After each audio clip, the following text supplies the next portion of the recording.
Hello दोस्तों, क्या आपके मौश रोज प्लांट पर कलियां नहीं आ रही हैं, फूल नहीं बन रहे हैं, फूल बनने से पहले कलियां गिर जा रही हैं? तो आज इसी का समाधान मैं लेकर आई हूँ।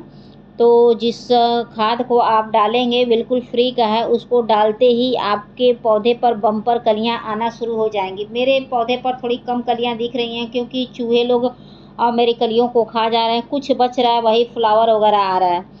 तो सबसे पहले इस पौधे की बात कर लें कि इस पौधे को धूप कितना दिखाना है, क्योंकि धूप का भी बहुत मुख्य भूमिका होती है पौधे पर कलियां या फूल लाने के लिए। तो जो भी फूल वाले पौधे हों तो उन्हें कम से कम 6 घंटे या 8 घंटे की सनलाइट दिखाएंगे, तभी उस पर आप भारी मात्रा में फूल पा सकते हैं। और समय समय पर देख रेख करेंगे तभी फूल पाएंगे, नहीं तो पता चला कि 6 घंटे की धूप रख दीजिए फिर उसकी केयर ना करिए, उससे पौधे पर कतई कलियां नहीं आ सकती हैं। तो 6 से 8 घंटे की सनलाइट बहुत ज़रूरी होती है। और ये फुल सनलाइट वाला पौधा होता है, इजी टू ग्रो होता है, आसानी से चल जाता है, कम देखभाल में चलता है। इसको चाहे तो आप कटिंग से लगा सकते हैं। इसमें की 2 तरह की वैरायटी आती है, एक हाइब्रिड आती है, एक देसी आती है। आपको जो सूटेबल लगे उसको आप लगाइए। इजी टू ग्रो प्लांट है, आसानी से दोनों की कटिंग लग जाती है। तो कटिंग लगाने के लिए आप एक अच्छी वेल्डन मिट्टी तैयार करिएगा। वेल्डन मिट्टी में लगाएंगे तो यह कटिंग चल जाएगी, क्योंकि हर पौधे के लिए वेल्डन मिट्टी ही सबसे बेस्ट होती है। चाहे वो कटिंग लगाइए चाहे पौधा लगाइए, तो वेल्डन मिट्टी बहुत ज़रूरी होती है। तो वेल्डन मिट्टी में अगर लगाएंगे तो आपके पौधे पर बम्पर मात्रा में फूल आएंगे। बम्पर मतलब भारी मात्रा में फूल आएंगे।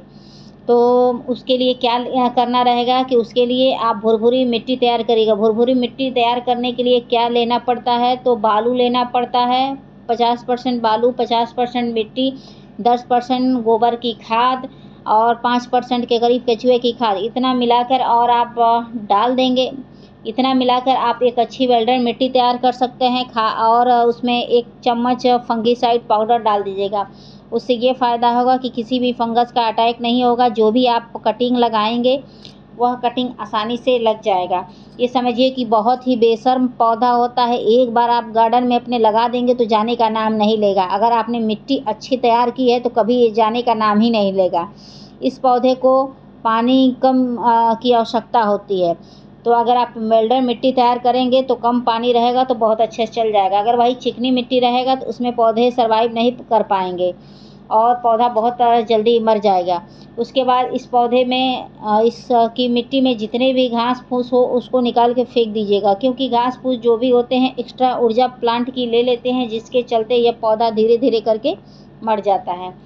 उसकी बात करें कि हर महीने आप इस पौधे की खुदाई वगैरह कर नहीं सकते हैं, तो खाद कैसे डालेंगे? तो आप खाद के रूप में मार्केट में बहुत सारे लिक्विड फर्टिलाइज़र आते हैं, उसका आप 1 चम्मच लेकर और इस पौधे में घोल बना के डाल सकते हैं। बात करें गमले की, तो ये छोटे बड़े हर तरह के गमले में आसानी से लग जाने वाले प्लांट होते हैं। इसको चाहें तो एक छोटा से छोटा गमला में लगाएंगे, उसमें भी फ्लावर आएगा। जो बाटल आती है ना कोल्ड ड्रिंक वाली, उसमें भी लगाएंगे, उसमें भी बहुत अच्छे से ये देगा फूल। तो देख सकते हैं मैंने एक छोटे से बकेट में लगाया है और उसको मैंने बहुत सारे ड्रेनेज सिस्टम दे दिए हैं, ताकि जो भी पानी रहता है वो निकल जाता है। तो आप जो भी गमला चूज़ करिएगा उसमें ड्रेनेज सिस्टम का ख़ास तौर से व्यवस्था कर दीजिएगा, ताकि जो भी आप पानी डालें एक्स्ट्रा पानी छनकर निकल जाए, पानी रुकना नहीं चाहिए। तो सबसे पहले, चाहे वह छोटा गमला हो, बड़ा गमला हो, चाहे जैसा गमला हो, क्यों ना 5 ही इंच का हो, चाहे जिस इंच का हो, बस उसमें ड्रेनेज अच्छा होना चाहिए, मिट्टी अच्छी होनी चाहिए। उसके बाद ये पौधा बहुत अच्छे मात्रा में फूल वगैरह देगा। इसको समझिए कि ऐसा ये पौधा होता है कि एक छोटा बच्चा भी उसको आसानी से ग्रो कर सकता है। हर महीने मैंने खाद के रूप में वही बता दिया, या तो केचुए की खाद आप हर महीने डालिएगा 1 मुट्ठी का करीब, नहीं तो लिक्विड आती है उसको आप डाल सकते हैं, अभी मैंने थोड़ी देर पहले बताया ही है। या तो केचुए की खाद डालिएगा। बाकी इसमें रासायनिक खाद ना ही डालिएगा तो ज़्यादा अच्छा है, क्योंकि अगर रासायनिक खाद डालना भी हो तो थोड़ा सा जड़ों को बचा के ही डालिएगा तो ज़्यादा बेहतर होगा, क्योंकि इसमें इसकी मिट्टी में स्पेस नहीं बचता है कि आप रासायनिक खाद डालें। रासायनिक खाद बहुत जल्दी ख़राब कर देता है।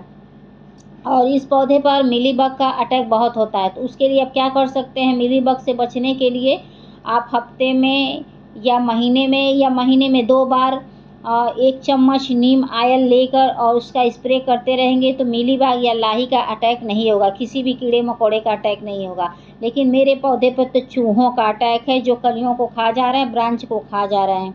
मैं कभी किसी और दिन अपने वीडियो में दिखाऊंगी कि किस तरीके से ये कुतर जा रहा है मेरे पौधों को, तो मैं तो खुद ही परेशान हो गई हूँ।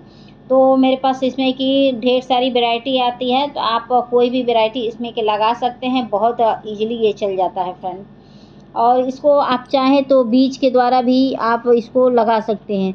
तो बीज के द्वारा थोड़ा दिक्कत होता है, जो सीड्स से या बीज से जो ग्रो होता है पौधा, वो तो थोड़ा सा बहुत टाइम लगता है। तो मैं यही कहूँगी कि कटिंग से ही लगाइए। अगर आपको कटिंग मिल जा रही है कहीं से, तो कहीं से कटिंग ही लेकर लगा दीजिए, क्योंकि बीज के द्वारा अगर आप इसको ग्रो करेंगे तो ये बहुत लंबा समय ले लेगा पौधा तैयार होने में। तो देख सकते हैं कि कितने प्यारे प्यारे फूल वगैरह आए हैं। तो चलिए और बताते हैं कि इसमें खाद वगैरह क्या डालना है। तो खाद के रूप में मैं जा रही हूँ 1 मुट्ठी के करीब, इसमें वो डालूँगी, ये क्या बोलते हैं, सड़ी हुई गोबर की खाद है। तो 1 मुट्ठी के करीब मैं इसमें डालूँगी, क्योंकि ये पौधों को जलाएगा नहीं। तो सबसे बेस्ट यही होता है कि आप गोबर की खाद डालिए। गोबर की खाद आप चाहे ऊपर से डालिए, चाहे मिट्टी खोद के डालिए, चाहे मिट्टी में डालिए, जैसे भी डालिए अच्छे से ये चल जाता है। तो मैं 1 मुट्ठी के करीब सारे गमलों में 1-1 मुट्ठी, 1.5 मुट्ठी के करीब मैं डाल दूँगी इस तरीके से। तो ये समझिए कि पौधों को कोई इससे साइड इफ़ेक्ट नहीं होता है और पौधे बहुत अच्छे से ग्रो करते हैं। तो ये रोड साइड में बहुत सारी ये फ्री का होता है गोबर, वहाँ से लाइए और इसमें इस पौधे में डालिए और पौधे का उचित विकास करिए। एकदम फ्री का होता है, इसका कोई चार्ज नहीं होता है, आपको फ्री में कोई भी दे देगा।